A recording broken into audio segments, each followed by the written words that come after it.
그러니까 서울형 설계 공모의 가장 좋은 점은 다른 데서 하지 않았던, 첫째는 심사를 설계한 사람이 하는 거예요. 그러니까 그 설계를 한 번도 안 해본 학교에서 강의만 하시는, 학교에서 연구만 하시는 교수님이 심사를 하면 설계 그 속성을 모르죠. 그 프로세스를 모르고, 그게 그 어떤 선이나 어떤 면이나 어떤 형태가 갖는 의미나 그 느낌을 자기가 설계 안 해봤는데 알 수 있을까?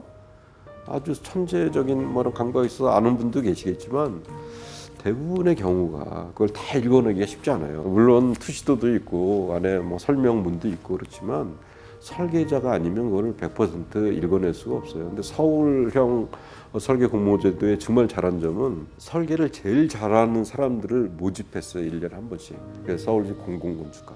그 공공건축가들이 심사위원이 된 거예요. 그러니까 거기다 내면 그 사람들에 대한 신뢰가 생기니까 이 그 응모작이 개수가 확 늘어났어요. 그 전보다 엄청 늘어나고 굉장히 수준 높은 작품들이 들어온 거예요. 믿을 만한 사람이 심사를 하니까. 서울형 공모제도의 가장 큰 장점은 그런 심사자들을 제대로 잘 선택했다, 선택해 왔다. 그래서 저는 굉장히 좋게 생각해요. 그거를 그러니까 설계 공모의 부작용 뭐 이런 거를 생각할 수 있죠. 예를 들면 그 50개의 그 작품이 됐다, 접수가 됐다. 근데 뭐 예를 들면 설계 3억짜리다. 한 개에 1,000만 원씩 들어도 5억이잖아요, 벌써. 또 5억이라는 돈이 투자돼서 3억짜리 따는 거야. 사회적으로 낭비죠. 그래서 그거를 어떻게 하면 3억 정도 수준이면 사실은 그렇게 그 설계 공모 안 하고 굉장히 단순한 한 사람씩 와서 이 화이트보드에 자기 아이디어 이렇게 그려가면서 설명하고 그거 보고 또 포트폴리오 보고 저 사람 하면 되겠다. 미국에서는 실제 그렇게 하고 있어요. 그래서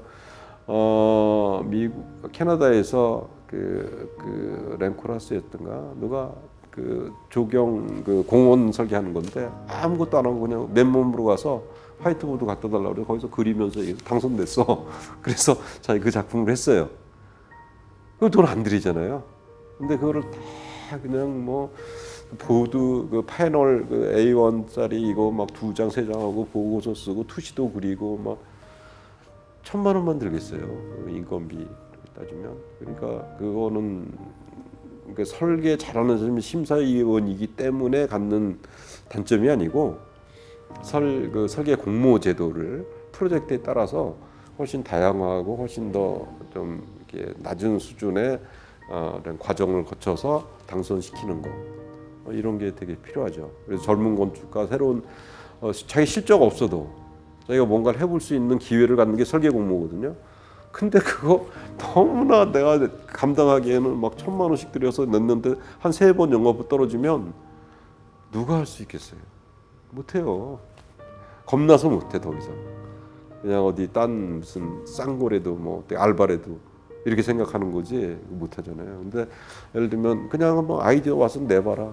뭐 너 같으면 어떻게 할지 한번 얘기해봐라. 그래서 할 수 있는 그런 기회를 주는 거. 뭐 이런 게 있으면 좋겠어요. 설계비가 한 10억쯤 된다. 그건 설계 공모해야죠. 설계 공모해서 치열하게 부딪혀야죠.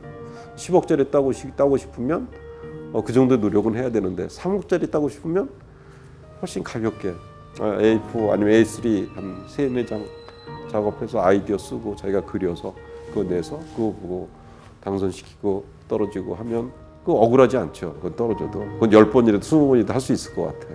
그 정도 하면요. 그래서 그런 좀 제도를 좀 건축가 입장에서 이렇게 좀 해볼 수 있는 젊은 건축가 또 신진 건축가 이런 분들이 해볼 수 있는 그런 시스템 이렇게 만드는 것 그런 노력이 좀 필요하죠.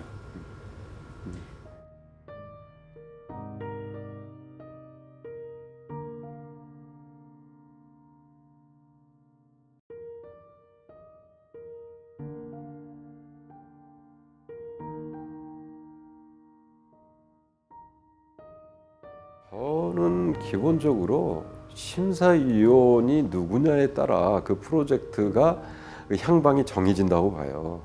예를 들면 과거에 뻥피트 센터 같은 경우는 필립 존슨이라는 세계적인 건축가가 심사를 했기 때문에 그런 작품을 뽑을 수 있었거든요. 그리고 필립 존슨이라고 하는 심사위원이 선정이 됐다라는 것을 알고 거기 참여한 건축가들이 이 어떤 안을 내면 좋겠다.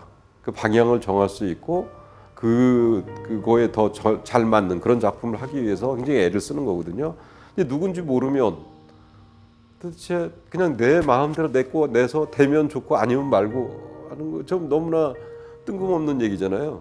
그러니까 예를 들면 발주처에서 약간 보수적이고 조금 더 안정적인 그런 설계 작품을 원한다. 그러면 그런 설계를 해왔던 분을 심사위원으로 모셔서 이런 심사위원이 이 작품을 뽑습니다. 이렇게 발표가 되면 당연히 그런 작품을 잘할 수 있는 사람들이 그런 건축가들이 참여를 하겠죠. 그리고 그런 작품을 내서 거기서 뽑는 거고 훨씬 더 진취적이고 뭔가 새로운 시도를 원하는 그런 발주처면 그런 심사위원을 뽑아서 그런 심사위원이 나는 이런 작품을 원합니다라고 발표를 하게 함으로써 그런 작품을 잘하는 이 건축가들이 참여하게 하는 거죠. 근데 누군지 모르는 상태에서 작품을 내라? 그거 되게 이상하죠. 근데 이제 우리나라 모든 분야가 그렇듯이 이 공정성 비리에 대한 어떤 척결하는 방법 이런 게 본질보다 자꾸 앞서서 어떻게 해야 이 비리를 줄일까? 근데 사실은 굉장히 사회적으로 잘 감시하고 그렇게 비리가 있는 사람 우리 사회에서 도태될 수 있는 시스템을 이렇게 만들어가는 게 좀 좋은 것이지.